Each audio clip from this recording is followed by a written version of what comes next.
Whenever you're ready. All right, we call to order the regular meeting of the Planning and Zoning Commission. Today's March 12th, 6 p.m. at Navasota City Hall. Commissioner Bearden, would you like to give the invocation? Sure.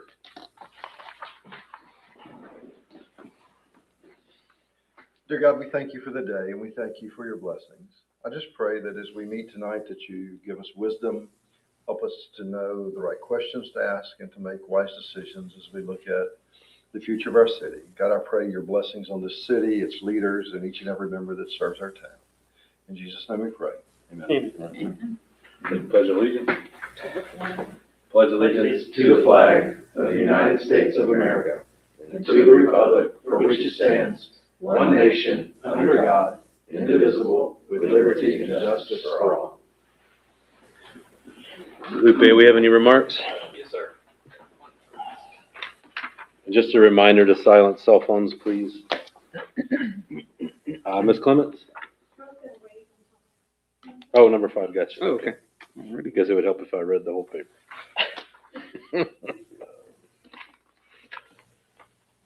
Okay, item number 4, consideration and possible action on a preliminary plat application submitted by Groms Altamira LLC for the purpose of developing a 400-lot residential subdivision named Altamira. Property affected is located along State Highway 90 in Navasota, Grimes County, Texas 77868, legally described as A004 Jesse B. McNeely, tract 13-3, acres 96.618. Lupe? All right, Mr. Chairman, Planning and Zoning Commission, just a brief summary. As you read, this is a approximately 400 lots subdivision. The preliminary plat has been reviewed against the subdivision regulations as well as the Altamira PUD, which was approved previously by this group as well as council. The recommendation from staff tonight is an approval contingent upon TxDOT approval of the proposed roadway entrances. I know that they're really close on finalizing that approval. I think Jeff can probably highlight some of the key things they're working on here in a bit. And as I mentioned, Jeff Robertson with McLaren Brown, he is the project engineer. And he's here to answer any questions y'all may have. I think that was it's a big summary of it. Yeah, well, I guess we'll open it up for discussion or questions. Mr. Brown, you have, can you just go over the update on everything and Oh, sure. Yes, sir. how we've come this far since 24, I guess? Yes, sir. Jeff Robertson, McClure and Brown Engineering. Developer is not able to make it tonight, so y'all are stuck with me. But yeah, so we're getting very close with everything. We're hoping to get started on construction just very soon. We're waiting on TxDOT's approval for the driveway permit for the connection to Highway 90. Expect to have comments back tomorrow.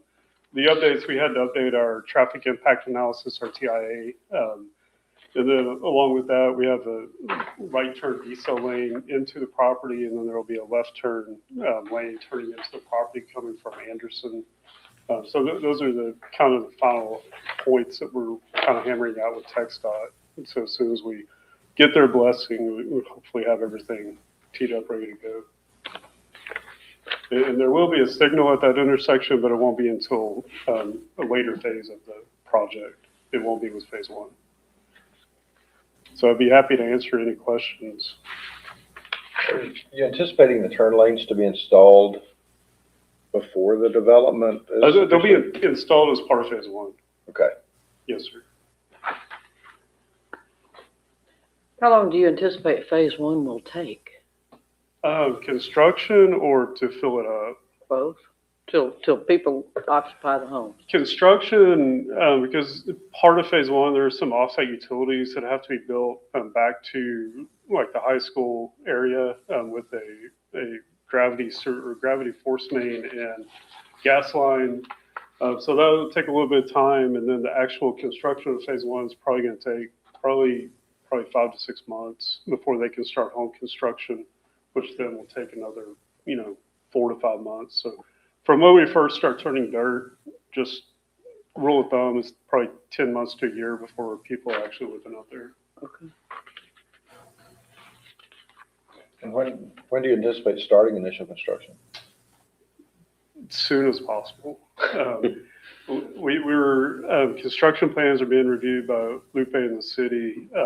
We're, I think, going to get, we've already been through a couple reviews with them. We should hopefully get the last, few comments back from them here any day. And then as soon as we get the TxDOT portion handled as well, the contractor's already got his numbers turned in and is ready to go as soon as we can get some approved drawings.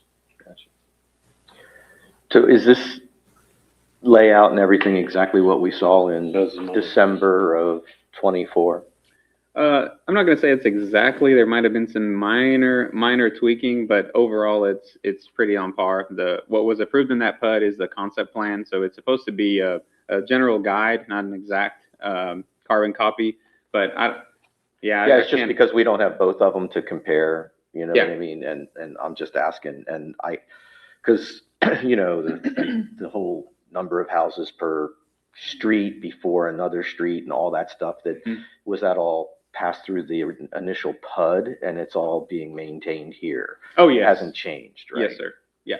And this, we only have one entry exit to this entire thing until we have more roads built. This is just like these pieces that go out at phase 2 and phase 6. Where do they go? Yeah, no, you're right. Those are for future connections. However, as part of that discussion with TxDOT, where you see the small, you probably can't see it because it's so small, but let me zoom in here. Where there is this temporary turnaround, the reason that this isn't connecting directly is because TxDOT really wasn't a fan of having another entry point for the public here because there's a slight hill and curve that limits visibility. And so our ask to TxDOT is to allow this to be a emergency access kind of lane or minor street where there will always be a gate there and only emergency services can open it if needed. But the main traffic is going to be Altamira Parkway. And that's part of the kind of what's in TxDOT's court right now is making sure that that's going to be approved. And they may say we will make it another street and we'll check our 2 boxes, or they may say emergency access only, which also checks that box for Because we have fire an code. ordinance for more than one entry into more than 35 houses or something like that. Yes, that's fire Okay. code. Yeah. That's So- fire code. So you're saying that is acceptable for fire code if there's a gate there that is locked except for when fire life safety needs to get through it. Yes, sir.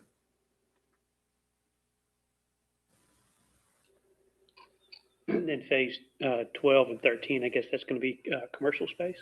Yes, or commercial or possibly high density residential, but nothing's planned there currently. Was it always 2, not 3 phases? I mean, Oh, the commercial? Yeah. That's been the same. was it always Yeah, 2? From the that's the same. beginning. It's both sides of that major collector.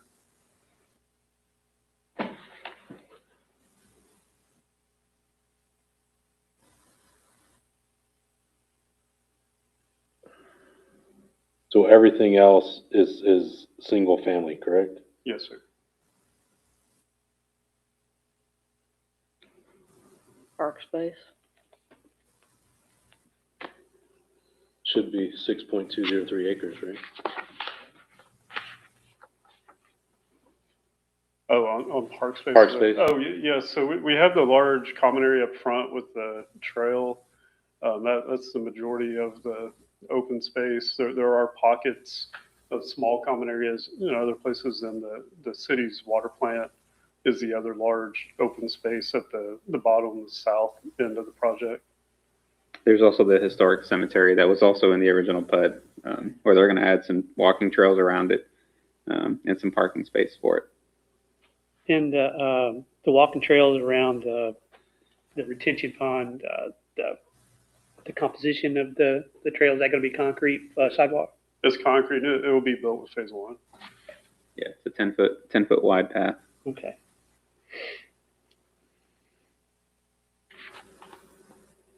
Any landscaping out there around that, or There it's will kind be. of bare from here?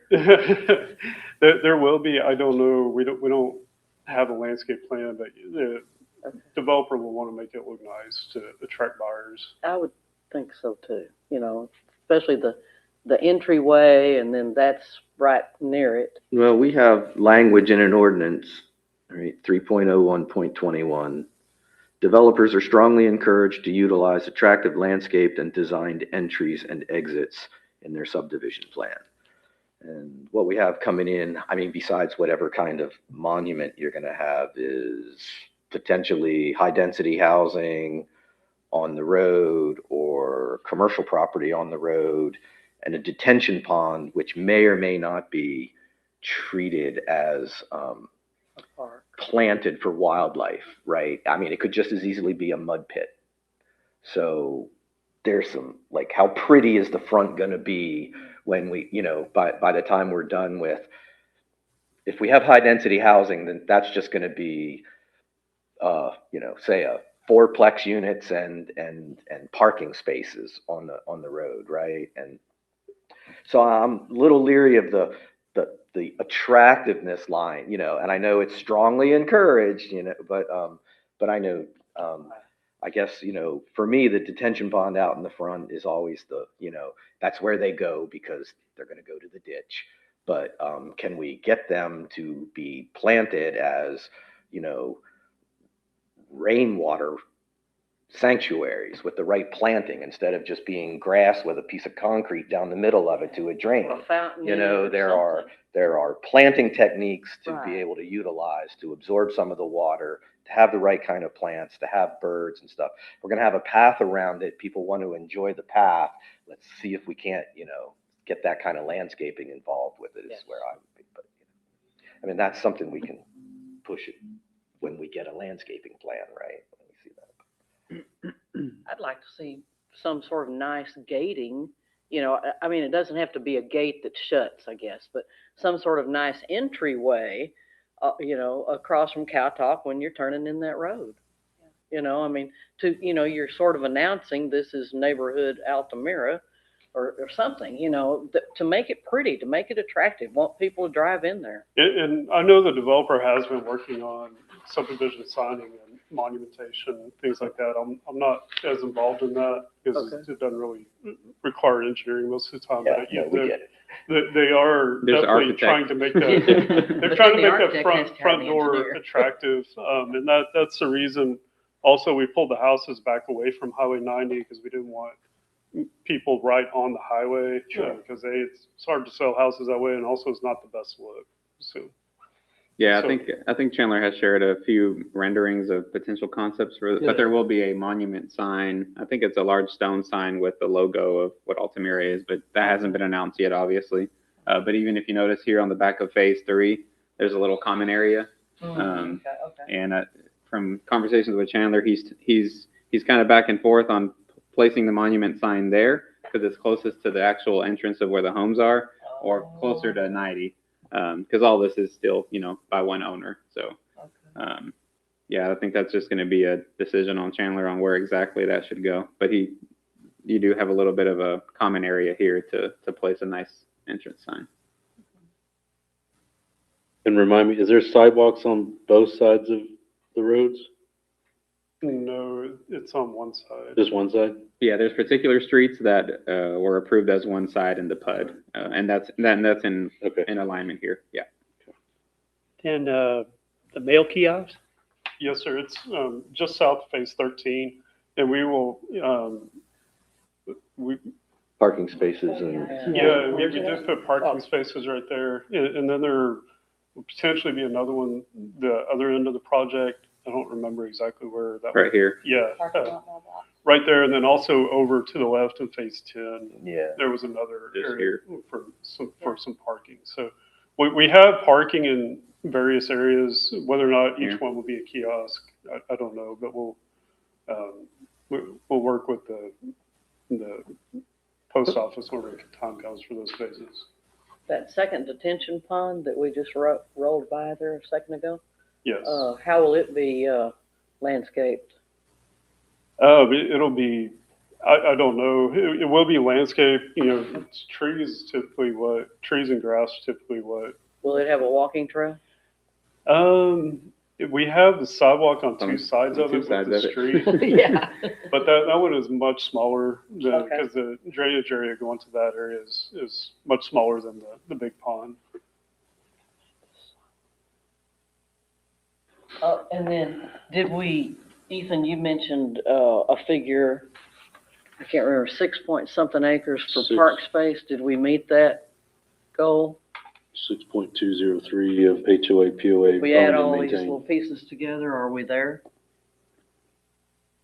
And I then think you may be slightly under or slightly over, but one of the stipulations in the PUD was that if there were any shortages, basically they were null and void. They didn't apply, so there was no additional parkland fees or Okay. park development fees or fee in lieu of. But it should at least be 6.203 based on the PUD.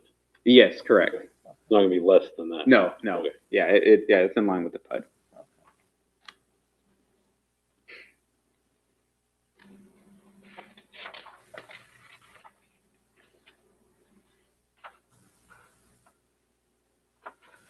And did this number change, the 400? Wasn't it 380 or something like that a while back? 380 plus is what it was. Okay, written. 380 plus. Plus. Okay, Yeah. that makes sense then. Yeah, even the plat here, it says 399, but taking into account the cemetery plot, technically Yeah. it's 400. Okay. There's people that already live there. Yeah, exactly. That's probably true. Stay there. We've got a lot of noise complaints during the water tower construction. Yeah. All those, cool rodents digging the holes, starting their foundations.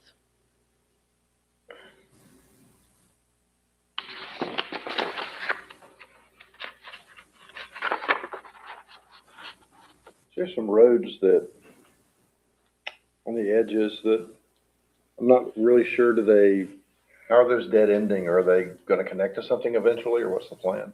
The ones that are stubbed out to the properties, Yeah, well, like if they. East and west. Yeah. yeah, exactly. Yeah, right Yeah, there. Yep.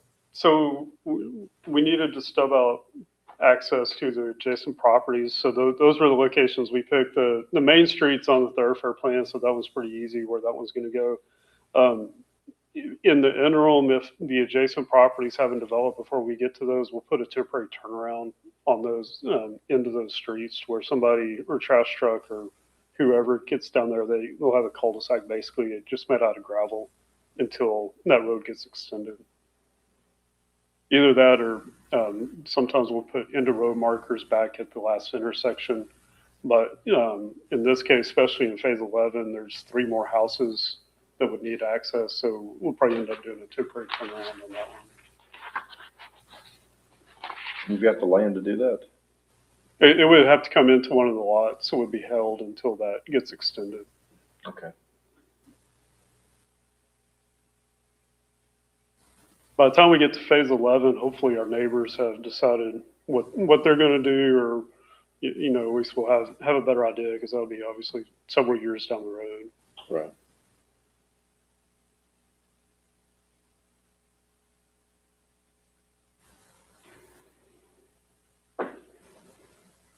And will the HOA start immediately after phase 1's completed, or?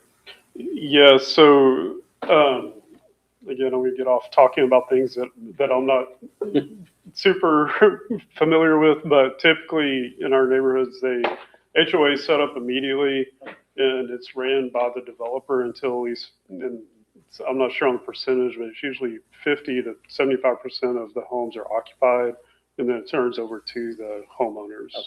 But it will be the deed restrictions and the covenants will be set up immediately. Yeah. And so starting with phase 1.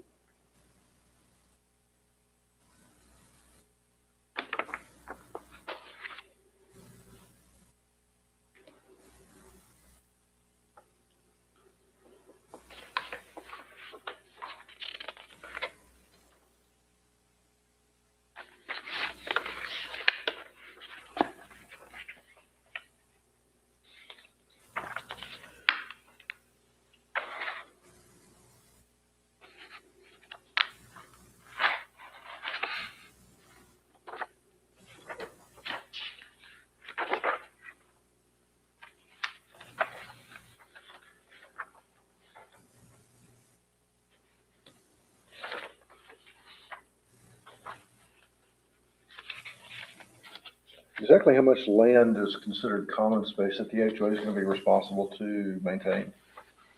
Of the total amount, Right. it's in the neighborhood of the 6 point something acres. The majority of it is, in the large detention pond, and then, the phase 3 common area. So, but it's scattered throughout, but it's in the neighborhood of that 5 to 6 acres. Is the majority of the drainage underground? Yes. Okay. The streets will have inlets with underground piping that will discharge into the detention pond. There's no open ditch. Well, I say that Altamira Parkway, the main road, is open ditch, but everything else is curb and gutter with underground storm.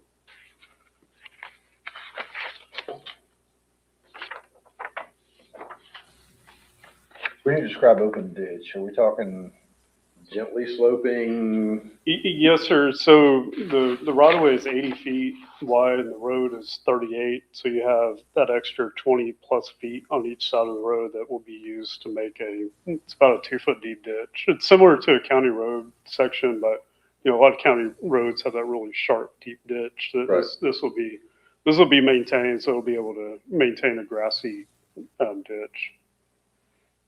And that's will match what we're tying to on Highway 90 and going across by the Cowtalk and going north.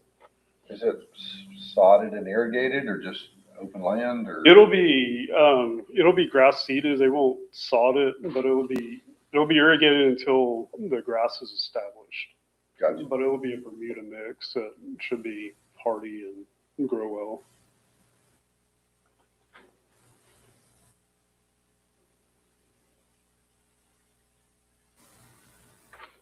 The open ditches, where do they drain to? So some of it drains through the detention pond, but then part of it goes to the Highway 90 right away to the Highway 90 ditches.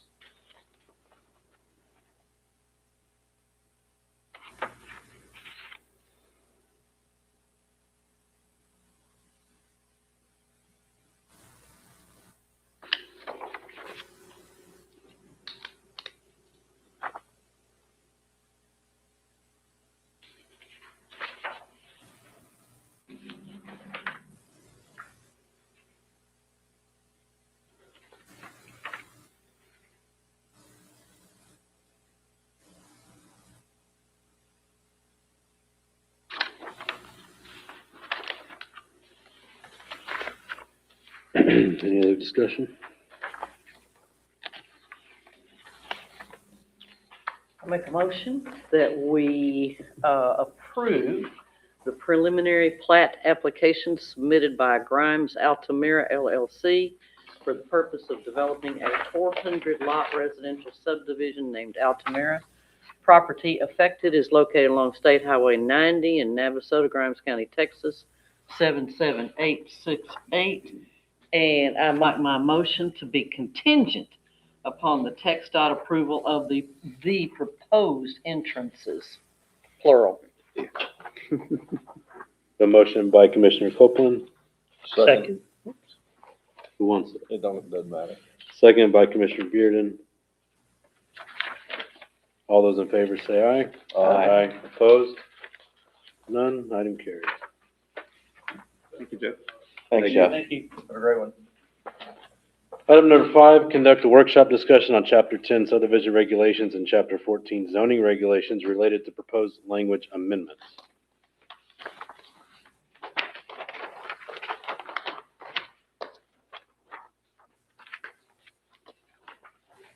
Alrighty. Give you a brief summary. Chairman of Planning and Zoning Commission. I'm going to read a little bit about this background of this item. As many of you all know, there's members of the CPAC here actually tonight.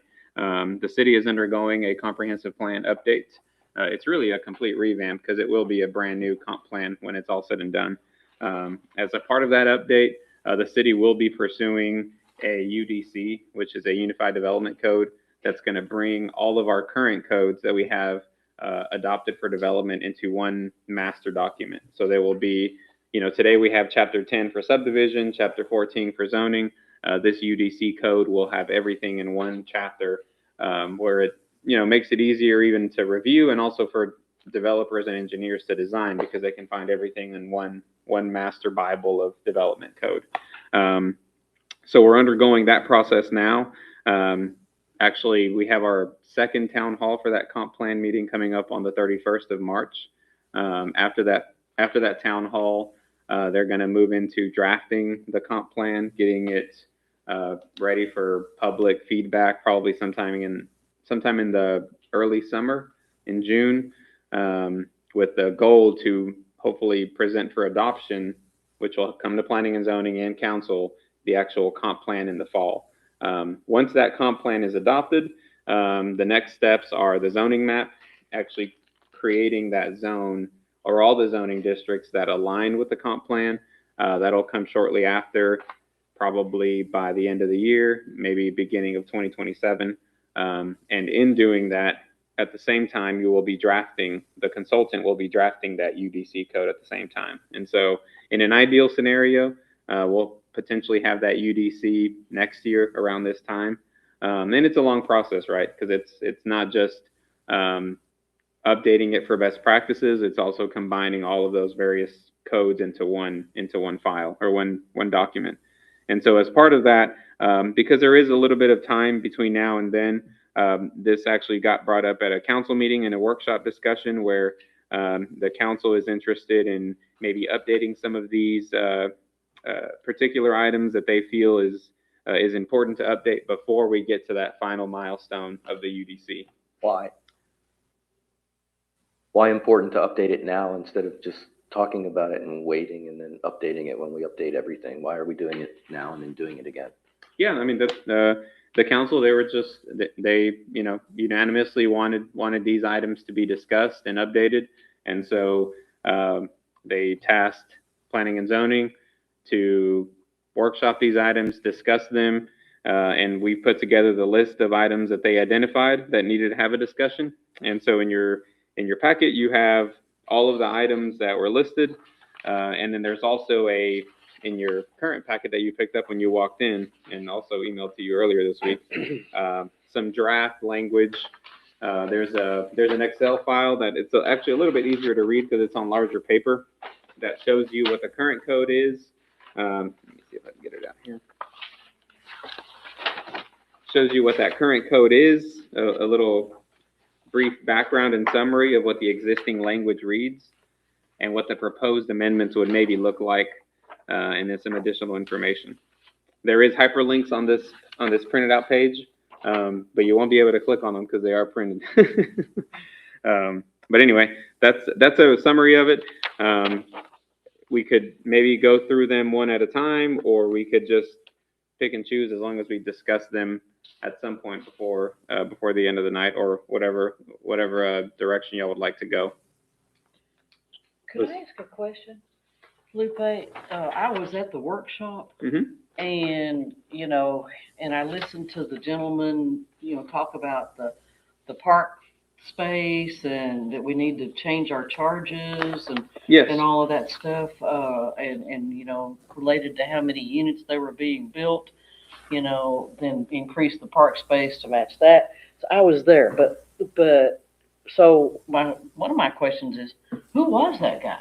And is he a consultant? Is he trying to get hired? I didn't understand who he was and how he got here. Yeah, no, so that was Paul with Burdette. Okay. They are the consultant that's doing the Parks and Recreation Master Plan. Okay.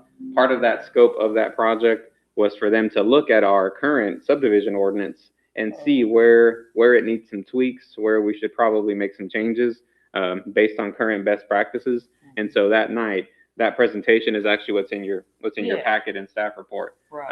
on what they recommend. And there were some big bullet point changes, and we can go through them if that's the first item y'all want to discuss. Did you want to speak first, or I just want to? Okay. But yeah, so I mean, maybe Connie would want to speak now, but if we want to go through that, we can go through it individually, and we can kind of talk about their recommendations and what our current language says. Well, then my second question becomes, why was that presented? I mean, nothing against city council, believe me, but why didn't that come to planning and zoning? It went to city council. I was just kind of lost, and that's why I was sitting in the audience going, planning and zoning, planning and zoning. It was just felt backwards to me. Yeah, no, there's when you finally get to the amendment process where you're actually going to make the change in the ordinance, our current ordinance reads that it always comes to planning and zoning first. That was mainly just their presentation of delivery of the, action item that they got when they signed the contract for the comp plan, which is to provide a status update on our current parkland regulations. And so that's actually something that we're working on, even independent of this workshop, is going ahead and starting that process to bring it formally to planning and zoning first, so y'all can discuss it, make changes, recommendations, and then it goes to council for their vote. That'll probably happen sometime soon. We just have to go through the public notice requirements with the paper, 15 days, because it is an amendment to our subdivision ordinance. But it's good to also talk about it tonight, because it is one of the items that council identified as needing updates. Well, and, I mean, I was at the meeting, got to hear the, the information, that the man presented and stuff, but none of these guys did, Right. And so, I don't know if we could go forward. I don't know. Yeah, I mean, my comment, I was kind of disappointed in the list that was presented, because if we're talking about making changes between now and when we reconsider everything, there's plenty more things that mean more to what we deal with here than what's listed. I would have liked to see lot sizes and setback depths and things like that matter in new developments more than streetlight placement and curved linear streets. So I was kind of disheartened to see the list, knowing that there's way more hot topics that we've struggled with lately, with the developments that have come in, where we're not, giving away too much than what we really want. So I feel like, and I don't feel like I'm the only one up here, but maybe I am, that we should have focus on more strict standards for neighborhood development, such as like Altamira, where we have 5-foot side setbacks. So we're talking about requiring a second bypass emergency lane, which I agree with. So we're saying in case of an emergency, someone can exit the drive-through lane, right? But in case of a house fire, we're okay with putting a house 10 feet away from the other house. So it's like there's a lot of topics that I don't feel that are in this list that I don't feel are near as important as others, to make up for the gap between now and when we do revisit every single other regulation. And there was a whole lot of other things on the list, and I remember city council sort of kind of picking, right at the last minute before going into the regular council meeting. So I don't know, would it be valuable to see the whole list? Well, those are the items that they identified to update, right? They received that list, with their agenda packet, and Okay. I think they all digested it and had in mind which ones they wanted to tweak, and these are the ones that they've assigned for workshop. Not to say that if there's other items that we want to discuss, we can definitely do that, and we can bring those back at a future workshop for us to discuss as planning and zoning first, and then those can be presented to council. So yeah, planning and zoning, you have the ability to request those items to be workshopped, and so if there's something else on this list that you may want to discuss, we can do that too. Just at a future meeting. I think a very important topic. It's just not on the list. Yeah. One thing like what Dia mentioned was, what was the initial list? I mean, that's something that probably we could concur with the city council or say, well, just like we were saying, if it seems like, the setbacks and things like that is also important, things that the meat and potatoes that we deal with, that should be in our purview as well. Yeah, absolutely. I mean, I'd be up for talking about parkland, bypass lanes, and sidewalk requirements, but I don't think it's worth the effort to discuss right now the other 4, because I don't think they're in any immediate danger to change without further discussion with the folks who are going to propose what the language should be. But I was kind of terrified about the ADU definition. It's like, I think we need more info on that. I think we need to know what other communities are doing and not just say, okay, well, we'll do this, because I do have fear that that, it may not turn out the way we want it to, and then who's gonna enforce it? You know, so I worry a little bit about jumping into that. I'd like more time and energy and a workshop and research and all that stuff put into the ADU unit myself.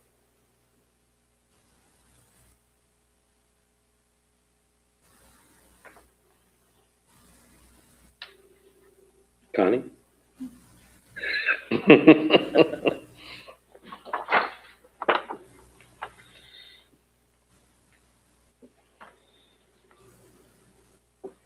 Connie Clements, 300 Hillside Street, Navasota. Thank you for giving me the opportunity to speak. I was really glad that the drive-through was put on the list because I would hate to see the city wait to 2027 or 2028 to address that, because there are a lot of drive-throughs that can be, a lot of drive-in restaurants and things that can be coming here, and I think we need to have some guidelines. I'm not an engineer. I don't know when a curb is needed, you know, if the landscape, you know, the topography demands that there be a curb, but I prefer that if there has to be a curb, that it be the 4-inch rollover curb as opposed to the 6-inch curb, if there has to be one at all. But I do think that's something that needs to be addressed, because already over there by Taco Bell, I think that pad is already, it can hold 2 more. And I know that Charlie's, you know, working, trying to get that space filled over there. Anyway, to me, that's one that really needs to be addressed now, as you have businesses coming. Thank you. Thank you, Connie. Okay. No, I agree with that. I mean, if a vehicle catches on fire or someone, you know, I had one time I was in a Sonic line and somebody came off the road and ran right through the car in front of me in the drive-through, and it's like, how do you get out, right? Like, you're not gonna get your food anytime soon. So, I mean, to me, I think that needs to be addressed or discussed. In terms of sidewalk requirements, I know we're always, can you define, you have it as commercial development? So is that's not neighborhoods, right? Yeah, see, I think our ordinance for new neighborhoods is pretty black and white. What made it a little confusing is if for example, the Taco Bell, if you read the B1 standards, it says sidewalks shall be provided on both sides of all public streets. But that's really not the norm, really, in any city. You know, we wouldn't ask Taco Bell to build sidewalks on the other side of the feeder, let alone on the other side of Highway 6. That's an extreme example. Right. But even here in a small development like O'Reilly, right, they were required to put sidewalks in front of their business along LaSalle, but we didn't make them do it across the street at, I guess that would be, what is the burger? Carol. I'm blanking, Carol's, right? And so I think that needs to be clarified to say, if the commercial development is proposing a new street to run through it, then that street should have sidewalks on both sides. But if you're already fronting a main road in town, then only put sidewalks along your frontage and business, right, on your property. And that needs to be clarified, because this question actually came up during the Taco Bell discussion. The engineers were like, "Do you want us to build sidewalks for the dealership on the other side?" I said, "No, I don't think that's the case." Right. And so that's where that comes from, and that's why it's specific only to commercial districts. So how do you avoid a bunch of hodgepodge sidewalks that are disconnected all over the city? Yeah, that's well, Yeah, that you now. require sidewalks at every project, and You don't do eventually it they all lieu of, connect. that's what you do. Yeah. Yeah, I mean, that's, you know, and that's the number one question we get from developers is, hey, this is a sidewalk to nowhere. Well, but if you build it and then your neighbors build it, one day it won't be. So it's a long game. It's a long game. And do we have verbiage like for the, developments, sidewalks on one side, sidewalks on both sides? Because I know whenever we kind of went through with Haskell's trying to do all that, we always wrestled with that. Yeah, no, our subdivision ordinance is clear, sidewalks on both sides. That doesn't mean that developers don't ask for one side sometimes, and sometimes they go through the process and they get it approved. But the standard is the standard, but, you know, it doesn't prevent someone from asking something else. That's when they pay the fee. If That, they're that's not- yeah. that's an option too, yeah. they can pay the Unless fee. they get it waived, yeah. Yeah. Mhm. Well, there's this list is quite lengthy, and so I think maybe a good first step is to focus in on the ones that planning and zoning feels we should workshop on tonight. I doubt we would get through all of them tonight anyway, so maybe we can go through the items that that we feel are at least prioritize the list from the list, and the drive-through. I think the drive-through one is fairly clear. I mean, we'll pick that one since Connie's here representing it. I think the language will be very easy to amend. I think we actually have proposed language in here already written that we would just add it to B1 and B2 in any zoning district that allows for drive-through restaurants. Let's see. Yeah, require a second bypass lane adjacent to primary drive-through lane or equivalent design. So is a rollover acceptable? I don't. Rollover curb. I think in this As instance, long as it you can wouldn't. drive through the landscaping that's there, that's the thing, right? I mean, the rollover's no good if they've got riprap. Yeah, On so I the mean, like I other know side of at Starbucks they did it, but you roll over, then you're on a curb that lands you in In the maybe a jacket parked box. car and jacket box. Right? Yeah. Yeah, and that was really done as a kind of like a last measure because we didn't have a requirement. But I think the curb, whether you do rollover or standard, becomes moot if we just require a second bypass. And I'm all lane. for a second lane. Yeah. Or Where's that something second lane? Does like it have to be separated from the primary lane, or can it be a flat surface? No, it can be a flat surface. Yeah, it can be. Yeah, Actually, that's probably what we would yeah. prefer. I mean, Yeah. can we Yeah. dictate that? Oh yeah, I think that's how it reads. We can make it more specific and say Yeah, I mean, same. in the case non-divided or of the whatever. car catching on fire. 12 feet of space for second lane or whatever it is, yeah. If Right, you're sitting in the drive-through lane at Sonic, you can just pull out if you need to. and leave. right, if there's an emergency. Yeah. Yeah, there's many ways you can phrase that. You could say, well, we want a 24-foot wide drive-through lane minimum, right? Right, By yeah. nature, you're going to fit 2 cars there. Yeah. But I think by saying 2, it at least you at least leave it up for some design discretion. So you're not just blanket 24-foot wide drive-through lane for those unique scenarios. But well, we can put some language together that makes sure that it's in the same grade and that allows for 2 vehicles and bring that back as a formal ordinance amendment. Then there wouldn't be a need for a rollover curve. No, or yeah, anything yeah, else. right, And the landscaping wouldn't be down the middle of it, so you right. might have a stripe, but otherwise, yeah, I think that'd be better. Yeah, I think a fire lane stripe where that way no one can park there and Yeah. Right, yeah. So Yeah. when you have the Chick-fil-A's and Whataburgers of the world that have multiple drive-through lanes, is there now a third lane? There's have to be if it's a bypass. Or yeah, I thought about that. Because I thought about the one at like Tower Point, right? Whataburger has those 2 lanes there. Technically, you have 2 lanes and then there's a curb. Right, You know, but if they're um, working 2 lanes for the business and you have that emergency, you're stuck. And I think the idea we're talking about, if I. Have to have like a understand this right- safety lane, right? Yeah, An open exactly. safety lane, Right. not two vehicles wide, because they're like, yeah, we're using both of them, but we have to. Although in that scenario, if you're closest to the building and you have a medical emergency and you're not on that outside lane, you're stuck. Chances are you might be stuck. Yeah. You could get people to move. So that one's tricky. I went back and forth on requiring a third one if there was 2. I I guess you think could about require the middle McDonald's, lane to they've be got open. the 2 drive-through lanes, but they feed into one lane Right. next to the building. Right. Mhm. And then you still have open Yeah. space next to that. And I've seen ways for some feed into one and some stay 2, Yeah. but, again, if you think about the idea of the emergency type situation, Mm-hmm. passenger in your car goes into cardiac arrest and you want to rush to the hospital or something. I mean, you've got to be able to have a way to get out, it seems like. Right. Well, and depending on the type of emergency, sometimes you want to be able to drive away yourself, and sometimes you don't want to be driving because you're the person, Right. that's needing attention. So, I think where it's feasible, we put something together that requires a secondary bypass lane on the same grade, but leave it up for a little bit of discretion for design flexibility, because I don't think we'll be able to draft the perfect scenario for every kind of drive-through. I'm thinking about Chick-fil-A. Sometimes they have 4 lanes and they're all covered and they're all independent with curbs and lanes. And so I think the goal is to prevent things like the Taco Bell that only has one lane.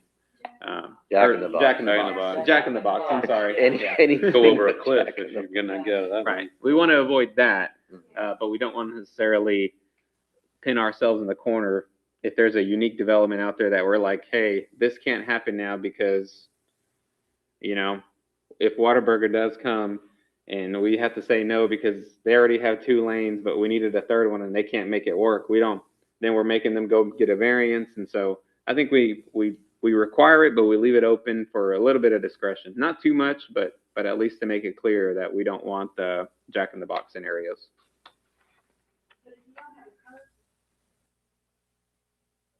Right.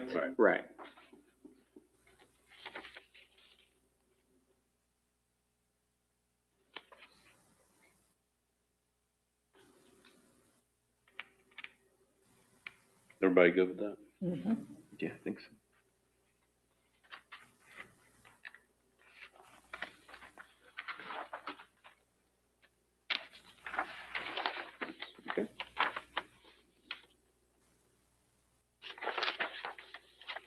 Want to move to Parkland? Anybody? Parkland for 20? Yeah. Item 1, My favorite topic. Yeah, I was thinking if y'all want, I could just go through their presentation and go through it. And if we have questions, we can pause and discuss more.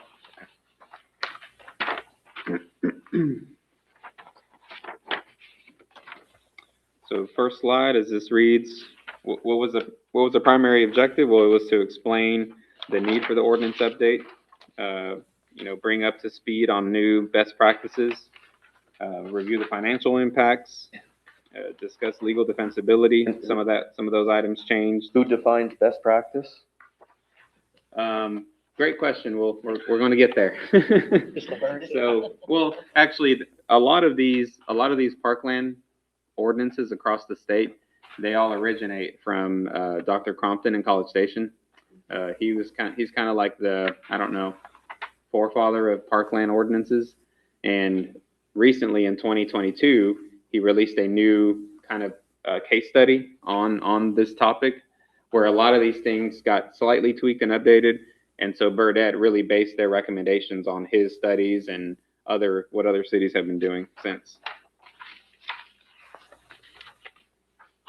All right, so why update the fee methodology, right?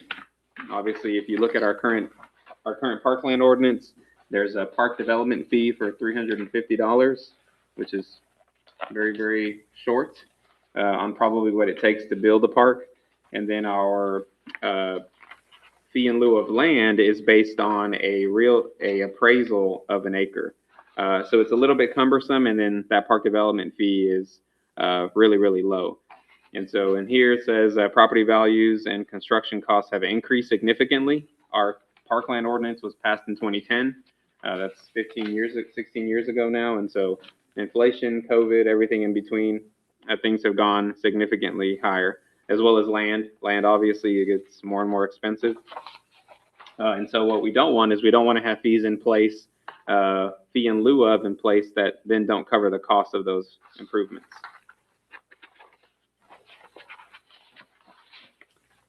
And so these fees are based on our current ordinance and how it reads. Right now, we separate community parks and neighborhood parks to figure out what our current park level of service is. So what that means is we take all of the acreage in neighborhood parks, let's say it's 100 for easy math, and if we have 100 residents, that's 1 acre per resident, right? And we want to maintain that level of park service. So if we get 5 residents, we want 5 acres of park. If we get 20 residents, we want 20 acres of park, right? That was a previous model. The new proposed model, based on Crompton's recommendations, is he no longer believes that you need to separate community parks and neighborhood parks versus master parks, because if you live in Navasota, chances are you're going to probably visit all of our parks at some point throughout the year if you're a park goer. And so his recommendation is you tally all of the acreage in the city, all of our parkland, and you take that number and divide it by how many residents you have, and that is our current park level of service. And so the new ordinance makes sure that as new subdivisions come in, they match that ratio, right? I think right now we have every 48 homes, 1 acre, and I think the new proposed is 35. Yeah, 35. And so it's significant because it does increase it, but it matches what we currently have today. And so to keep this level of service, that's their recommendation. Now, I have a question on this proposed model though, where it says 1,000 residents. I don't want to split hairs, but, you know, I mean, I'm a 1 resident Mm-hmm. and you're a 2. You know, there's 2 people in your house, 1 person in my house. So how do we know, you know, how You're- does that get figured? Per How- home versus per resident, is that what you're looking Yeah, at? it's like, okay, you buy a house and are there 12 people living there or 1 people? I Yeah, and I suppose think- it averages out, right? That would be the idea, that a residence is a residence and the 2s and the 4s cancel each other to 3s. Yeah, the answer there is if there's 1,000 residents and I'm 2, then Yeah, I'm 998 and you're Okay. 997. okay, I think the 1,000 figure, again, it comes from the best practices of those studies that were done. okay. And I think the equivalent is there should be some number where you compare how many people can visit a park. Maybe it's 1,000 people per year. Well, even Um, thinking about like Pecan Grove, the new Mhm. park, are we expecting 1,000 residents in that number of houses? I guess, maybe I'm not asking my. Well, let's just question. work with Altamira, right? Yeah, We just that's put, what we're I'm putting thinking, 300, too. There's let's- probably got Well, a, you know, there's a, 399, if we're gonna put Three-bedroom 400 houses. houses in there, right. 6 acres of. that's it. So let's. Well, let's- that's where the requirement comes from, though, is the amount of homes you have dictates Okay. how much acreage you need. Now, the Okay. math of why we pick 1,000 residents, I think Yeah. that's just best practices, and Okay. that's just the Let's start the somewhere. standard. That's Yeah, the but standard it's- you compare it It's to. that that's 30. bothering me, He's is doing 1,000 34, residents, then not it's the more acre, than not 10 the acres, not the amount of 6. acres. Right. You Yeah, know. but like Altamira, if you have, Yeah, I like this number. as an example, a Yeah. subdivision with 500 homes or Yeah. 500 lots, if we require 35 acres, then that's 14 acres. And not Okay. 6. Yeah. And- you're right. I mean, I don't mind that. I'm just Right. thinking, you know, how do you do the data on this 1,000 residents, So you know? they lose 7 acres and they're putting, I would what, think 15 so. units in Yeah. an acre at 5,000 square feet? Yeah, I think But in the case of like Altamira, how much of that acreage is being eaten up by retention ponds? I mean, they're nice, we like water features. That's why they're utilizing them as parkland. Yeah, that's why it's in the 6.2 acres. Yeah. Yeah, if they didn't do the PUD and they didn't do the, you know, the amendments and all that, it would have been roughly 8 acres for Altamira. Yeah. They're at 6 now, and yeah, some of it is a pond. But in this new updated scenario, it'd likely be probably closer to 10 acres requirement. But I'll put a IOU on the why 1,000, but I think that's just Yeah. a And do scientific we even reason need for to- it. You know, I mean, I don't know. I'm just trying to think how that gets defined a year or 2 down the road, you know? I Mhm. mean, we're sort of stumbling at it now. Yeah, I I'm mean, sure. could it be based on the city's population? Yeah. Or, you know, I don't know, I think the 3-bedroom, 2-bath type of thing, and, you know, if you got 20 of those in the development and 10 2-bedrooms, and, you know, I mean. I think I'm reading this wrong. So 10 acres, that is our population, Okay, the 1,000. That's what I figured. So it's Oh, roughly okay, our okay. 9,000 population. okay. That would be over 90 acres of. So we have, we Okay. have 10 acres for every 1,000 residents. Right. That's where it comes from. Okay, that Yeah. makes better Yeah. sense then. So then how do you write something like that for the future? When our population's going to grow? Which we have about 100 or so acres, so that makes sense. Because Okay. we're getting close to 10,000 population. Yeah. It's not already there. So yeah, we have about 100 acres total of all Navasota parks. So that's where that math comes from. Okay, that makes more sense. I didn't want us to have to count heads, heads in beds, or whatever you want to call it, I don't know. You'll go door to door, do you? Door to door, that's right.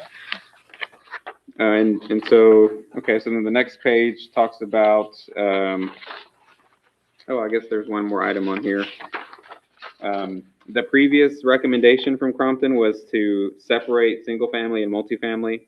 The new model is It doesn't matter if you live in an apartment or you live in a home, Okay. you're going to utilize that park in the same manner generally. And so it actually simplifies the calculations and it makes it a little easier, even for developers to know this is the expectation is 1 per 35 units, whether that's a one apartment building with 35 units or 35 homes. And again, I mentioned this earlier, for land, modernized land valuation, the current model says a site-specific appraisal. It's a little clunky. It kind of slows down the process, and sometimes appraisers are, they're backed up. They're And way so backed up. the proposed model just says average roll, and this is going to be updated periodically. So one major focus point of Paul's presentation was making sure that once we update the ordinance, put it on the calendar every 3 years, come back and update these figures to make sure we stay up to date.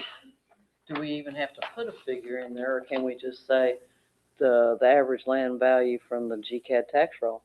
Yeah, so we could do that too. It would Yeah. just take a calculation, Right. having someone do that. Yeah. Rather That would be than flexible somebody. too. Yeah, I Then mean, you wouldn't have saying to, wouldn't have to go. But do we get more That's money right. on a site-specific appraisal?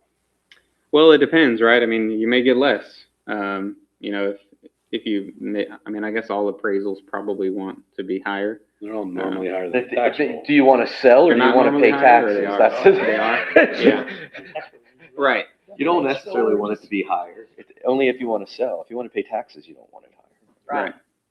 But then we also want to try to streamline things for developers. Right. That would make it easier. Right. Yeah, I think That's right. you make things clear for developers. It's easier for them to comply, and then you get what you want. Yep. And so, yeah, that's actually an accurate number of what they did based on the 2025 roll, which would be about $729 per dwelling unit.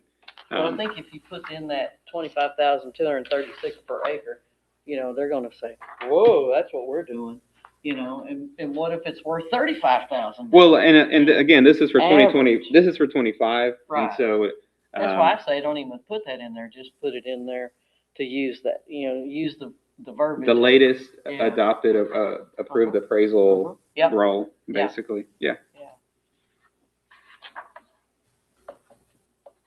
yeah, you don't want them trying to, what you said, I read that. And these long-term projects that are gonna have a PUD at the beginning and then 11 phases over 9 or 10 years, they're gonna lock themselves in for the first value and miss the 3-year and the next 3-year and the next 3-year. So we lose money over time. Because they're gonna lock it in, they're not. But if they've got an 11 phase, they're not paying in lieu of, they should have the space. Right? Yeah. I mean, Well, and I think, and if they were to opt for a fee in lieu of, and it was like Altamira 12 phases, those fees are always paid as the right phase. before you file that final plat for that Okay. phase. Okay, And so we All would right. rerun those calculations yeah, every time. okay. I don't wanna lose money on these long Yeah. projects. But everyone's going to build parks. No one's going to opt to pay fees in the future. We're going to make this ordinance so simple and clean that everyone's going to build something. I hope so. Okay, so the next page is updated park development fees. So, you need land to build the park. That was a fee in lieu of land that we just went over. But you also need fees, if they opted the fees, to build improvements, park equipment. Our current numbers, these are the ones that are really, really outdated. It's 50,000 for 3 acres. And, Paul kind of highlighted they're insufficient. They did a cost analysis. I think what they did to collect these numbers is they went out to all of the, city projects are always publicly bid, and those projects are awarded. And so based on park improvements, they basically went across the state and figured out what is the cost of 1 acre, and it's $494 per acre, which is significantly higher than the 50,000 there. Now, if we actually broke that down and divided it down to what it would cost us for our each 35 dwelling units, you're talking about a $14,000 park fee per unit, which would frankly just completely, we would have no more new development in the city. Even cities like Bryan and College Station, they're in the $5 to 6,000 range, or actually park development fees are a little bit less than that. So their recommendation is to do a 10% of that master cost. Because we would probably make headline news if we adopted a $14,000 park fee. And not for good But reason. if we just get one. Yeah, yeah. We would get one project and then that'd be it, no more. We would. Impact fees are still kind of on the table too, so you add some of all that. Right. You have to You think know about what I that. mean? And, those are related to utilities, so it's a little That's different. right. But obviously even, Burdette, their recommendation is, this is a cost, but it's just not realistic. Because there's a lot of factors. There's a lot of factors and there's a lot of vagueness with parks too, because 1 acre of park for me, what I consider a perfect park may be different for you, right? You want a pickleball court? I just want a bench, I just want a bench and a little And a shade tree. maybe, and a tree, right? And so because of that discretion and because of the realities of what other cities are charging, we would immediately jump to the highest parkland fee in the entire state, and that wouldn't be, Well, we are worth recommended. it. we are worth it. We So are worth it. I'm kind of lost for a second. So when you say a parkland fee, you're gonna pay this per dwelling unit if you're gonna build this, or this is an in lieu of if you're In not lieu gonna? of. It's an in lieu of. In lieu of. So they have a choice to build a 10-acre park or spend $300,000 in lieu of fees, like Altamira with 300 units or 400 units. If you're gonna charge them $1,400 a pop, Yes. they're gonna correct. spend $400,000 if they pay the cash, or they're gonna build 10 acres of park for that much or less on their own. Right. Yeah, it's just for in lieu of. Okay.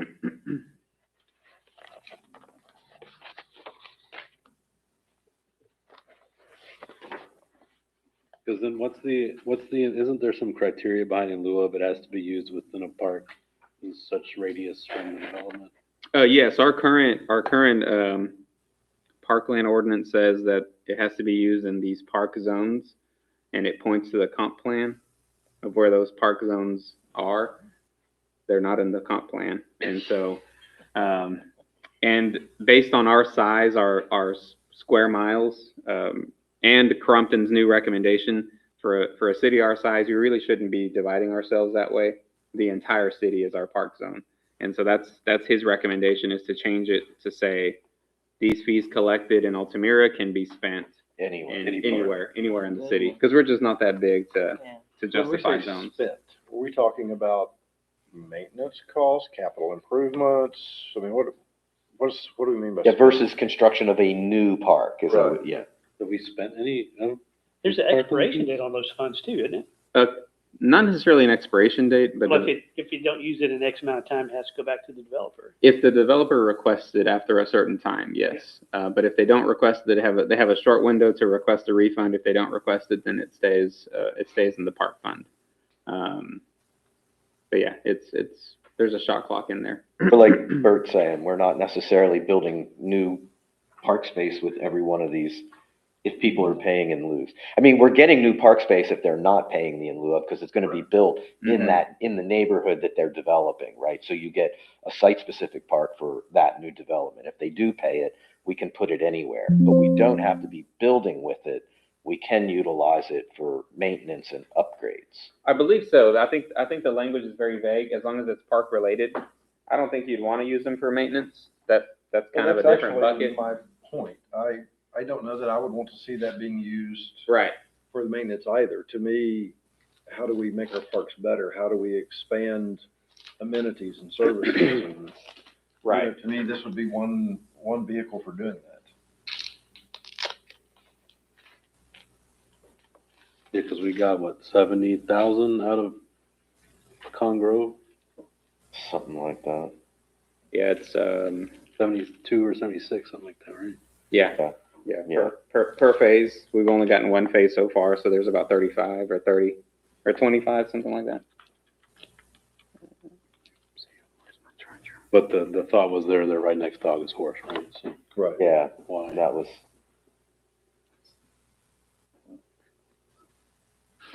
Didn't they agree to make a walkway to The get to sidewalk to the August? park or something like Yeah. that. Which I'm anxious to see.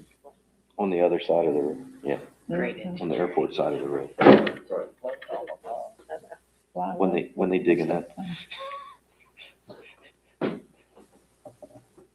You all right there, Lupe? All right. Battery's running low. I like the 14-inch screen, so they come with a small battery. All right, we're good to go. All right, any other questions on the park development fees? Okay. Oh, okay, so I guess it becomes a question about what are we considering park?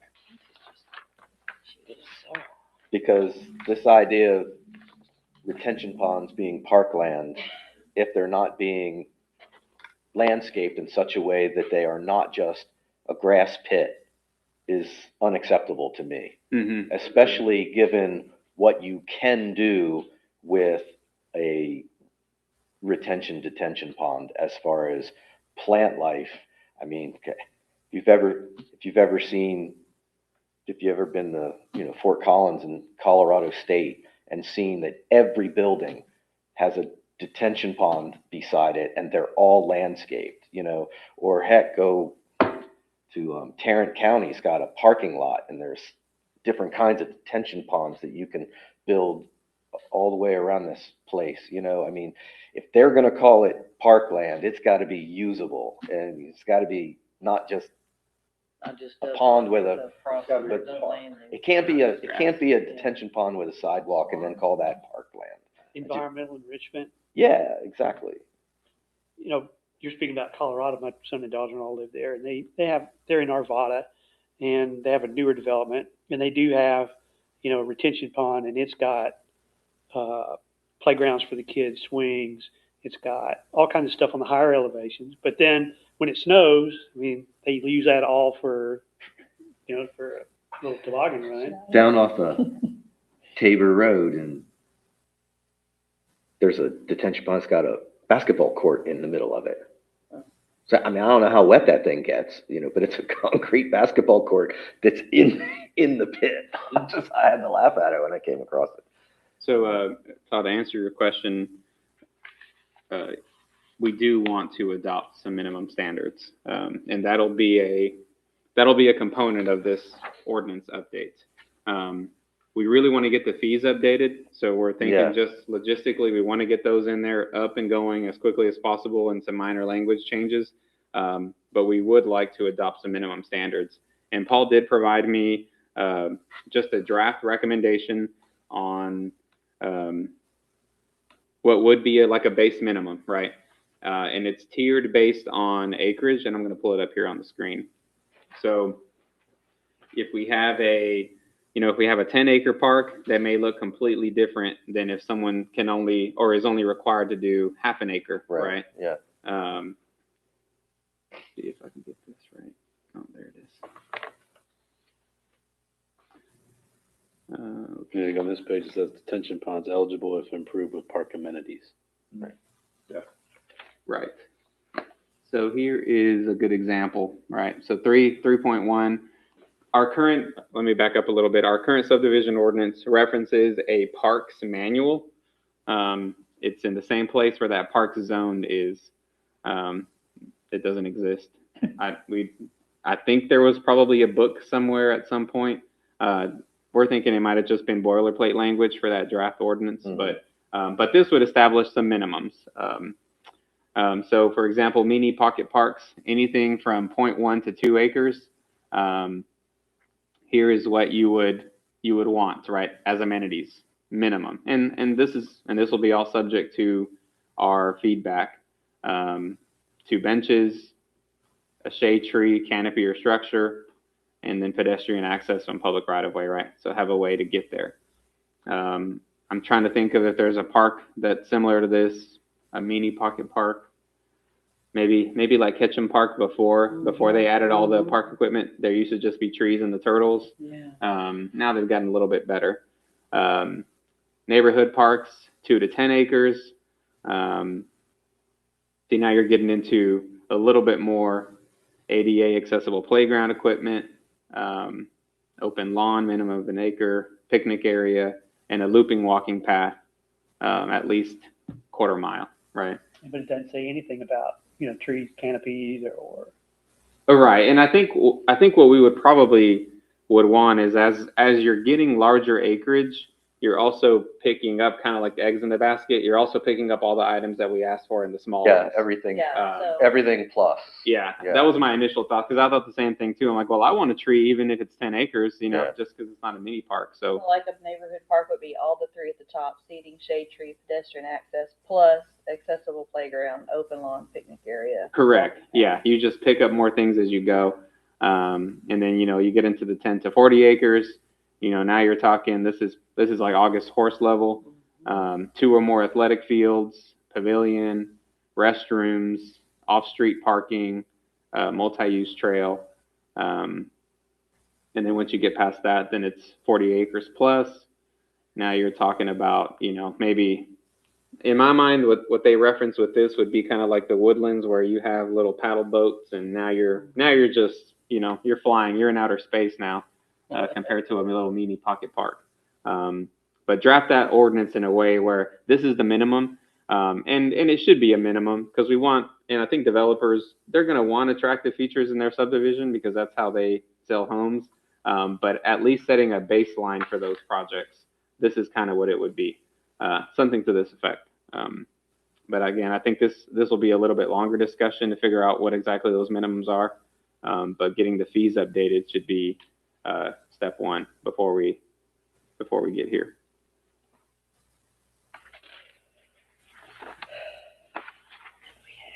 Rain gardens, right, Todd? We'll put that in there somewhere as a minimum.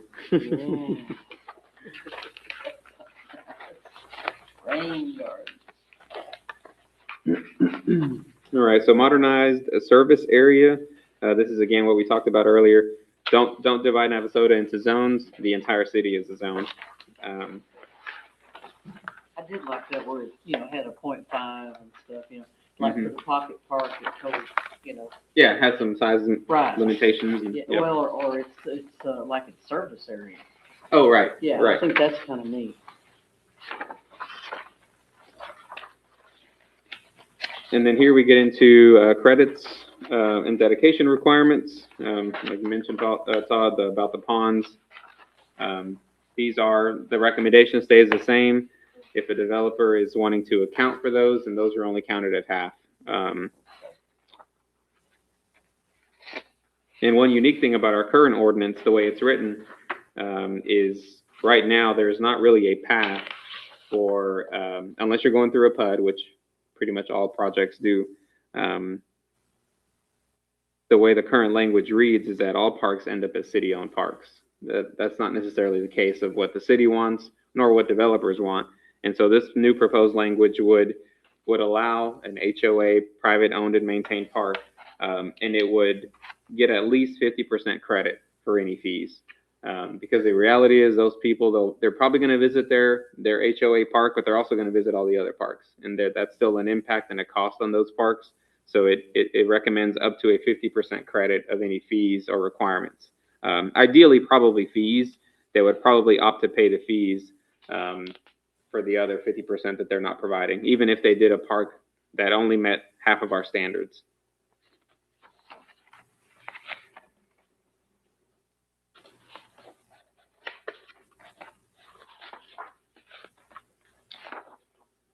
The detention pond wording, I'd love to see eligible for with, if improved with park amenities as defined in, and then we reference where A that's. minimum. Yeah, exactly.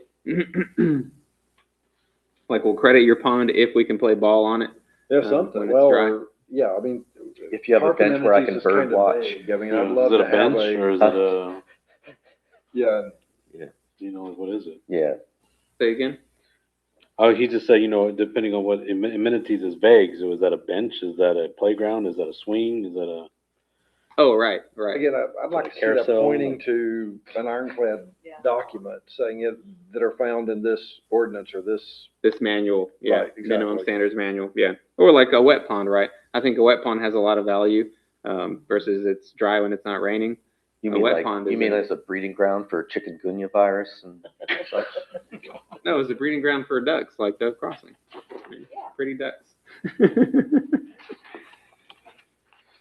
But yeah, we'll definitely reference a manual for those amenities. Anytime we're gonna use the language amenities or standards, there'll be a document to point to as a minimum.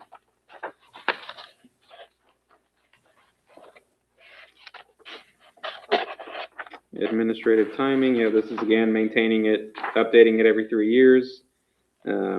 Extending the fee expenditure, right now it's set at 5, taking it to 10, where the city has 10 years to spend those dollars unless a refund is requested. And what's the benefit of that? Shouldn't don't we want to spend it faster? Well, I think, those bottom 2 bullet points kind of highlight that is, we want to be able to collect a nice bucket to build something really nice. If we get 10,000 every year and then we spend 10,000, you might not be able to get that really nice playground equipment at a park that right now it's just grass. So if we extend it longer, it gives us an opportunity to collect more, to do a bigger project.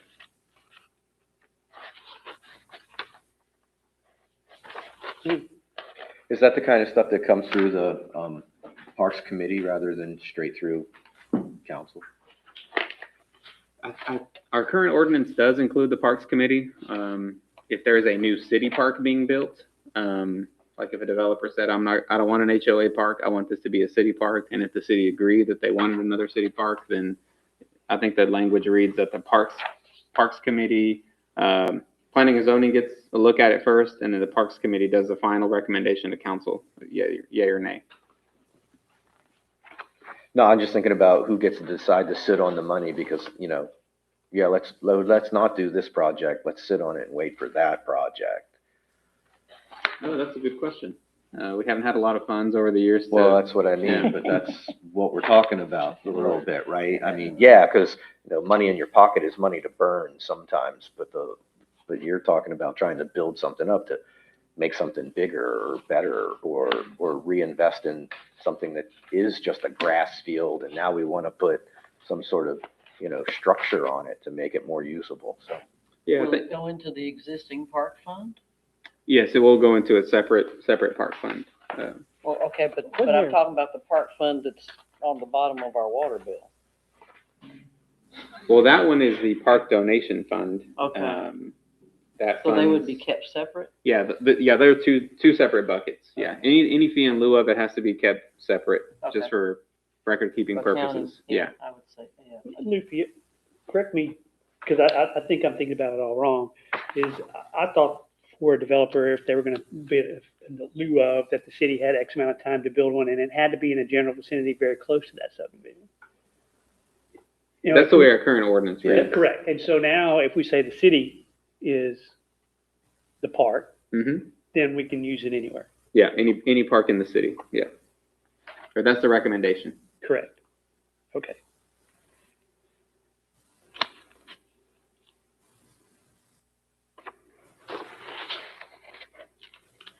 And there's a summary. which is good. Yeah. I mean, because, putting it Otherwise, in you the just- proximity of a new neighborhood is Yeah, going to a certain clientele and not taking care of people that are in other zones of the city. Yeah, I never really liked that. Yeah. That Yep. part of it, so it's good that we can move away from that. And then you get a summary of those fees, a tally of it total fee in lieu of land based on that 25 an acre, and then the recommended 10%, 1,400. So it's still, when you tally it all up, it's still a $2,100 park fee, which is significant.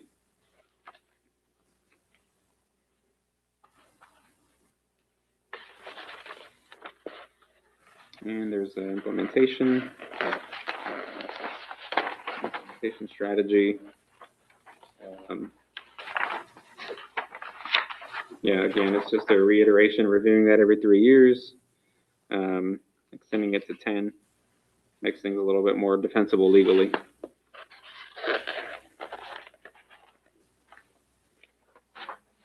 And then Burdette did do a financial projection model where they kind of just estimated what that would look like for our rough numbers today, which are about 100 new homes a year. If we were to collect those fees, it's giving you a 10-year estimate on what that would look like if every single project did a fee in lieu of land, or fee in lieu of. One big splash pad. Yeah. 9 million. Small water park. I think that was pretty much, and that was a highlights. You gotta have the water. We'll put together a formal ordinance amendment that, looks like an ordinance and makes the necessary changes based on their recommendations. Yeah, this is good.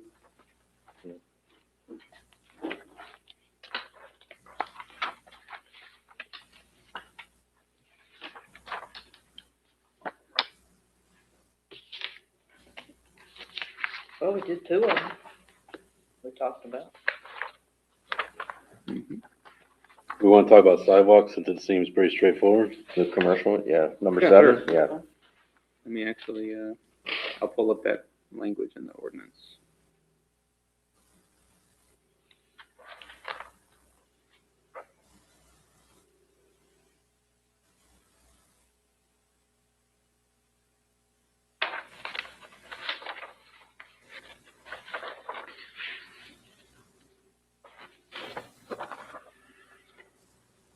Why isn't it coming up? But I forgot I extended my screen.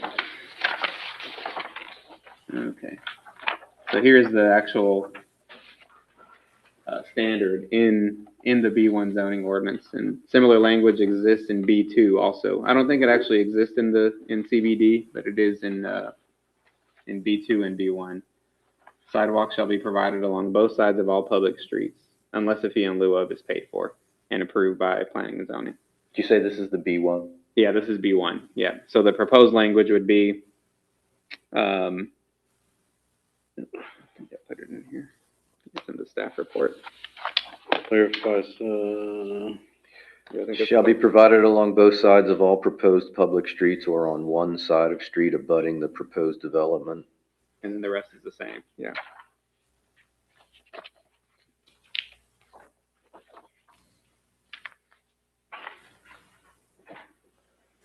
Yeah, and I think that was the intent, even with this ordinance was drafted. Yeah, it's just bad It's just not very Weak clear. language, Yeah.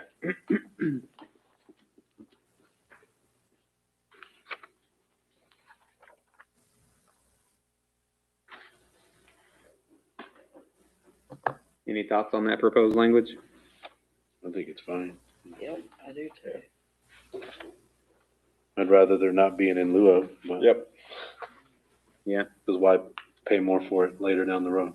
Mm-hmm. It's gonna cost us more money. Yeah, you're gonna charge them the $8 a square foot or whatever we're up to now, and then 5 years later when we need to build it and it's 12.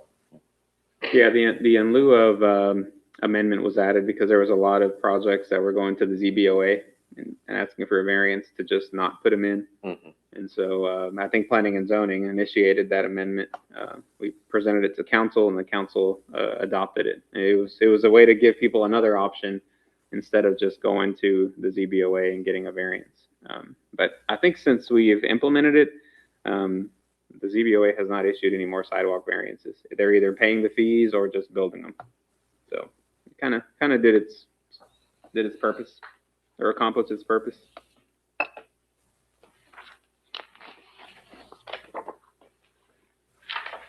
But I guess what Ethan's saying is, as long as language exists to allow them that out, right?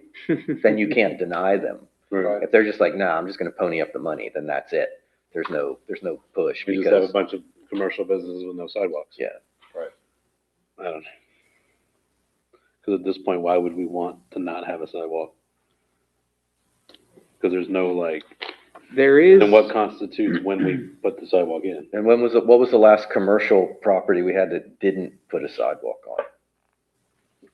The furniture store there by Tractor Supply. Well, there was like the dealership over I see, there. it's on right. The City. car dealership, Yeah. right? Yeah, They when paid- Because it paid wasn't fees. feasible. they paid fees, yeah. And there is some standards, so it's not just, automatic fee approval. There are standards that dictate whether or not a fee should be approved, and I can pull them up real quick. I think one of the things we said about over there on 6 was it was, hazard. It's a frontage road. Yeah. We don't want public walking on the frontage road anyway, yeah. There's some good Oh, you know, calls then that you put already Taco you Bell. want.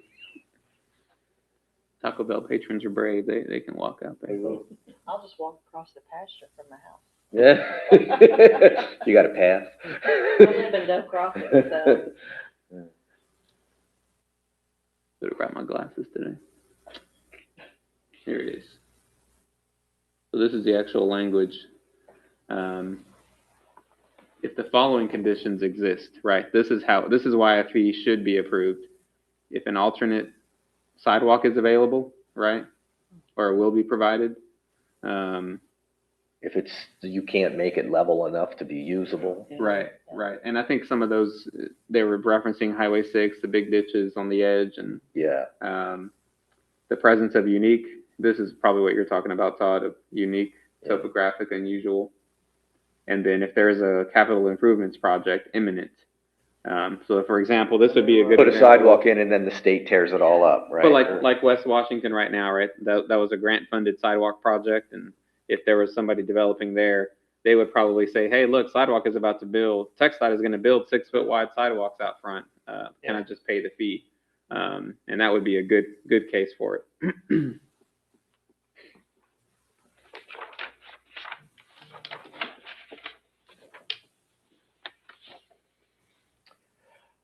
But the language may authorize a fee in lieu of, doesn't mean that they say, I just want to pay the money. Mhm. That means we will allow you to pay the money. Correct. Okay, so that gets around the, Right. okay. Yeah, the only one that's automatic is park fee in lieu of I think it's under 3 acres. Right. It's an automatic fee that they can just opt to pay. But sidewalks, it's always planning and zoning discretion. All right.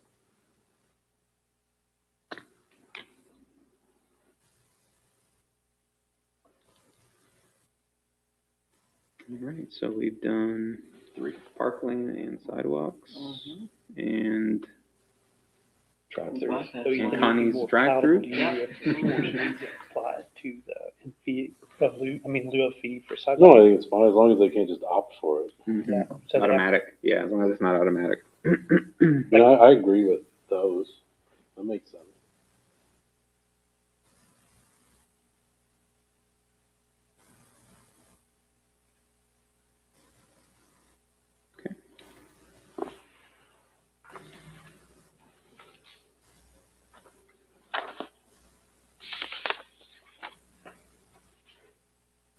So we have street light spacing, curvilinear street design, and ADU regulations.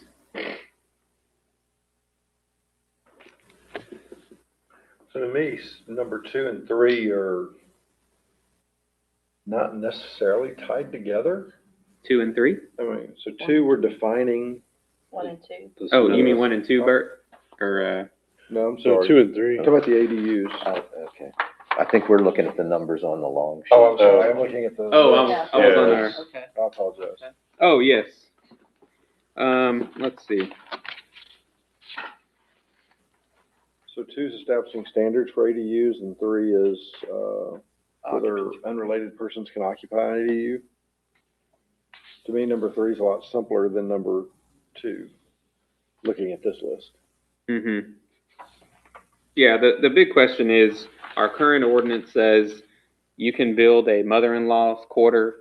I think it references also, or it names it also as like a servant's quarter, where if you have a tiny house or a small little apartment studio in your backyard, you can, someone else can live there, but it has to be someone related, servant. I can actually pull up the exact language if we want. And the question is, there's been a movement really across the state and across the country of housing affordability, right? It continues to be a topic of discussion, and some cities call these changes an age-in-place accessory dwelling unit, where if you have let's say a retired An old woman. fixed income, Idea. we won't. Just an old woman. I'll keep it vague. If they have a large plot, right, with a lot of acres or just enough room, they could build an accessory dwelling unit and rent it out to a young professional, student, or whoever, X person, and that would generate revenue for that fixed income person, and it would allow maybe someone that's barely on the upward trajectory of their career track to have an affordable place to stay that's maybe also in a pleasant neighborhood where they may otherwise not be able to afford, right? If it's a state neighborhood or something like that. Happening all over California and other high property. Right, especially California. Yeah, California's that's probably like the amplified example of what happens with unaffordability, where they're renting garages for $2,000 a month or more, you know. I don't know that our market is at that stage today, but it's a discussion point. And this has come up over and over again at the staff level. We get this question a lot, and, you know, we reference the ordinance that says. It's not enforced. Right, and that's the second part of this conversation is the enforceability of it. You know, I think even Councilmember Holt, right? He's used this statement before, and it's true. It's if you pass an ordinance that's unenforceable, then what are the merits of having it on the books? If someone walked into City Hall today and said, "I'm going to build a mother-in-law quarter in the backyard," we'd go through the permitting process, they'd get approval. But if that house sold, right, or if they just decided, I think I'm going to rent it to my neighbor's kid that's going to college, and once his parents moved away, but he's going to move in, and now we're going to be here renting the building to them. There's really not an easy way to knock on the door and say, okay, who are you, and are you still related to the main people in the house? And, you know, let me see your what is where you send your DNA to get genealogy, and let me see your ancestry.com report. So it is tricky. It is tricky to enforce those rules, and I think even College Station, they're getting away from the 4 unrelated because it became a constitutional matter of, okay, how do you actually know and can you enforce it? And so I think the main point of this discussion is if we're going to do that, if we're going to allow unrelated persons to rent ADUs or to live in ADUs, then the second component, Bert, is, okay, what are some standards that we can set as minimums? What are the sizing? Do we want an extra parking space, right? If you're going to have an ADU, should you at least have 3 parking spaces instead of 2? Which I think most of our community, at least in the older parts of town where you have larger lots that could fit an ADU, their driveways are already long enough to fit, 15 cars, let alone another one for an ADU. But the question for this group is, how do we feel about unrelated occupancy for ADUs? Airbnb is a big thing too now, right? I mean, I go to Fredericksburg, you almost are always in an ADU if you don't want to be in a hotel or on the main drag, right? And our community, I think, has a lot of tourism, and that maybe there's some benefit to that too. But again, that's this group and the council's decision to make. I can only speak for myself, but for number 3, I have no problem with unrelated persons in an ADU. Now, I do have an interest in having some minimum standards for ADUs. I think that's maybe a longer discussion, but I honestly think we could clarify that pretty quick. So, well, one thing also is, you get some verbiage about short-term rental. Have property in Rockport in the neighborhood that I bought into, does not allow it, which was attractive, because you can have an individual that younger, can party, have their house, 21 people in it and all that kind of stuff. And then, you're trying to sleep and have it, and then they're partying until 2 o'clock in the morning. But with the smaller things, I don't know if that would, because you're talking about, the rentals that you do, how would you be able to specify, between a short-term rental and something like that, if we wanted to step into that box? If it's rented to somebody long-term, that's one thing, but short-term, I mean, that might be sticky. And that's also been a matter of enforceability, because how do you know if an individual is there for a weekend or if he's there for the month? It creates an ordinance that you can cite when you can, I guess, catch someone in the act. Okay, you were here last night and now you're gone. Where is he? Right. So these are important topics for sure to highlight. Well, we do have people that live. I mean, there's a house on Washington Avenue where, there's a garage apartment there, and I don't think they're related to the occupants in the main house. What's that address? No, no, and some of these cases have been around a long time. Yeah, I know where you're talking about. Yeah, there's a few in that neighborhood that they've been around for a very long time, and you know, they were likely in place even before this zoning ordinance, which was adopted in 2010. Yeah, I think my fear is especially at 300 square feet, you don't want every, you know, rental house now having a 300 square foot building next to it with more renters in all the neighborhoods, right? So Mhm. like, Especially when you got a 5 foot So does setback. that go to yeah, Bert's especially if you have a question? 5 foot setback, you're not about, gonna get a you 300 know, square foot house. Yeah, I mean, Right. does that go to Bert's question about we need to know more about the ADU itself and have some standards for it?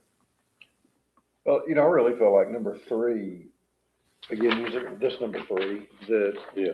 I think we could make a decision on that pretty quick, like, or at least a recommendation. But I think number two is a much longer discussion as far as defining the ADU and the standards and all of that. But I would hate to, not that we have much gain, but I would hate to lose all gain and no definition of what it must be. Regarding So, like, the we ha- standard for the ADU or for the For occupant? this ADU. Okay, yeah. 'Cause if we I'm just talking say- strictly about the occupant. Right, but if we just say anyone, then, I mean, right now, anyone can just build anything and let people rent it with no size restrictions or whatever. Right. Not to say we can't enforce what we have now. Yeah, I agree. But what I'm just Right. saying is if we approve that, and then it's open season until we convene and decide what the minimum standards are to Mhm. allow that. Yeah, and I think our current ADU language is a little bit vague. I think historically it was interpreted in one way. I can tell you that our building official today, he reads it as if you're going to do a mother-in-law quarters, then it has to be 750 because our minimum dwelling size is 750. And I also agree with that 100%. So that's how it's been enforced, at least Yeah. in 300 square recent feet, you memory. gotta go outside Yeah, and change but- your mind. Yeah, right. But that's a hard, No. the But- square footage thing's a big deal though, because I mean, there, you know, I mean, if I want to live in a Japanese style micro apartment, why are you telling me I can't? Because I don't meet what you have determined is a usable living space.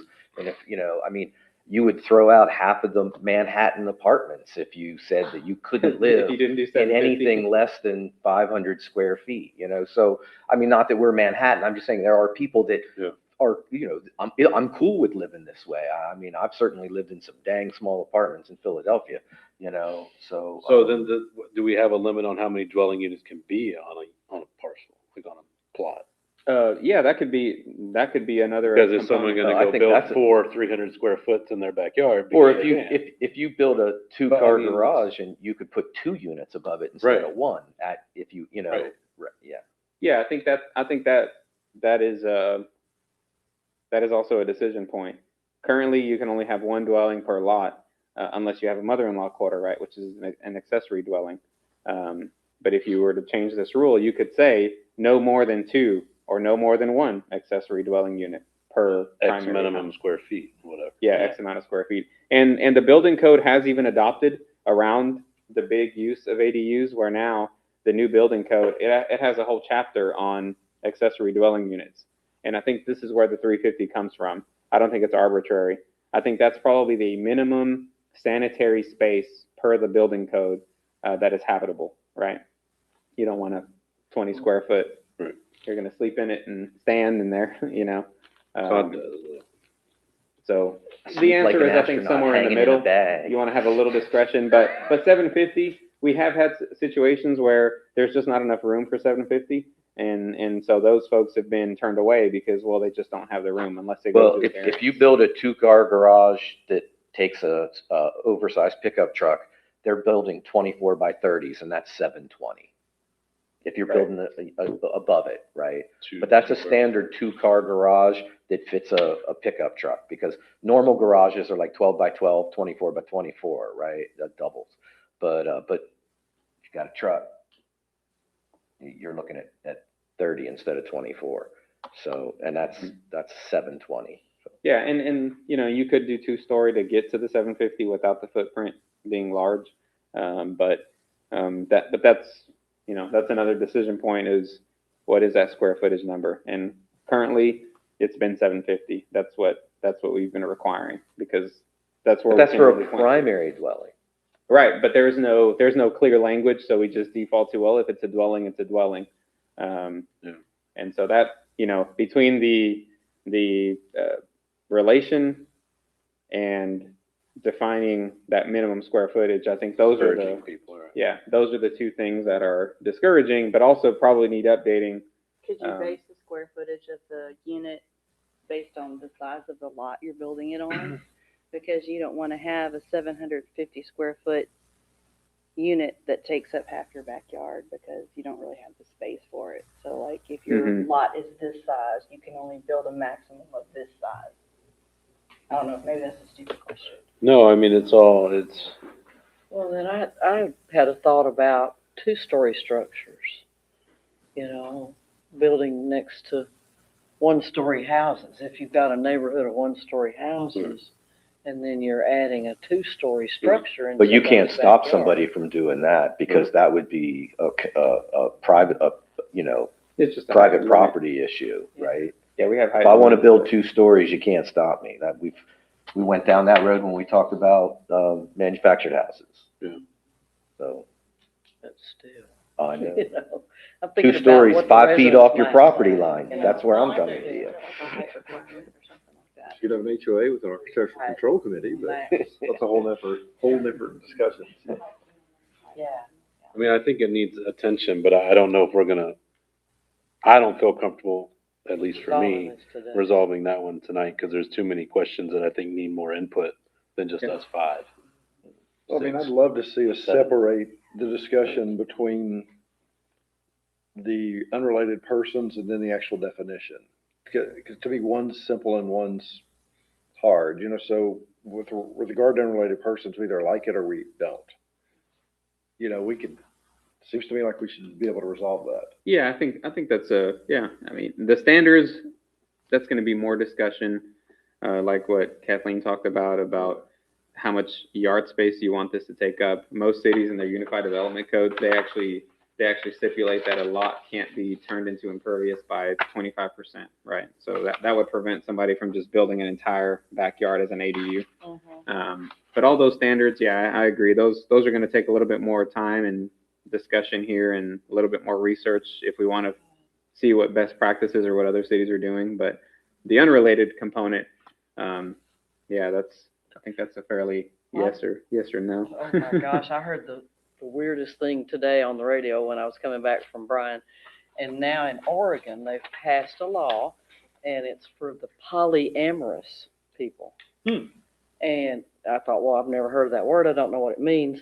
And so they defined it on the radio, and it was just, you know, we could all say that we are polyamorous to each other and all live together. You don't have to be married. You don't have to be anything. You can just live in the same place and say, well, we're polyamorous. And it's To try and get around code to restrictions. is That's that- exactly right. Some things are best left on the West Coast. It was the craziest thing I was listening to, and I thought, oh, well, we could all be in the same place. That's actually a great point of if somebody said Unrelated. I am related to you. Right. Yeah, This is my exactly. relative here, so That's you know, exactly prove what they me were wrong. saying. Prove me wrong, right? Right. Yeah. Well, we're polyamorous, whatever that is. Okay, so what I'm hearing is we can revisit that one. Maybe we can hone in on that one at another workshop and figure out what that standard should be going forward if that were to change.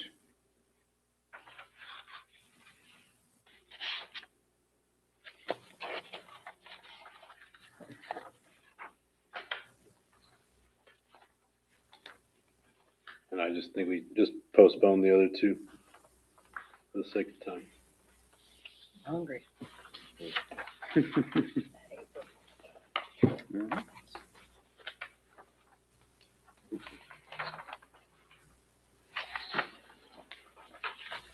All right, item 6, consideration of possible action on the meeting minutes for March 4th, 2026, meeting as presented. Make a motion, we accept the minutes. Motion by Commissioner Wall, second by Commissioner Claypool. All those in favor? Aye. Opposed? None, item carries, adjourned. 7:45. Thanks, everybody.